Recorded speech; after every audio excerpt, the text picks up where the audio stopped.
Modernism and the Reinvention of Decadence sets out to take decadence seriously. Decadence isn't really about excessive eating habits or obscure sexual practices. It's an imaginative attitude. It's got to do with a reading of time, of history, of human possibility in history. And most of all, that attitude gets reflected in a set of literary attitudes and practices and techniques, which together comprise a coherent sensibility.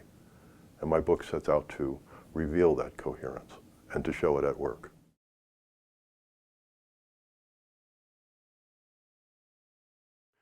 By older notions, which are really organized around the convenience of university curricula, literary history somehow changes in 1900.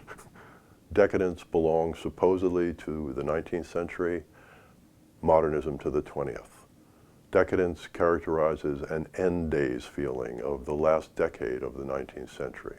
Modernism supposedly is full of the creative energy of the new, the modern century. Literary history doesn't turn around round chronological numbers. And my book goes on to show that there is an underlying continuity between the major figures and attitudes and practices of decadence and those of literary modernism.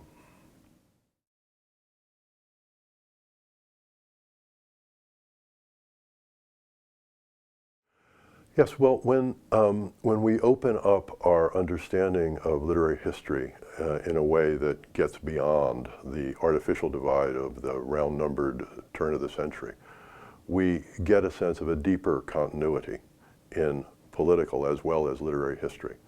And the book sets out a very broad compass of political and literary time as its frame of reference. It really begins in the aftermath of the French Revolution and moves into and through the Great War of 1914-1918, the European War. The aftermath of the French Revolution is sort of the seed time of this project. That's the moment in which all of the ambitions of the French Revolution are beginning to be realized as failed. There was nothing less than an attempt to start human history anew. The French revolutionary calendar renamed the months of the year to reflect that sense of history beginning anew. By the middle of the 19th century, it was pretty clear that history was not beginning anew. Karl Marx's 1852 memoir of revolutions failed across Europe as well as in France is titled The 18th Brumaire of Louis Bonaparte. Brumaire is a word from the French revolutionary calendar, the new sense of time in the new word for the month. But it's Louis Bonaparte, a restored monarch. History has not begun anew. That's the deep burden of the 19th century political and literary history.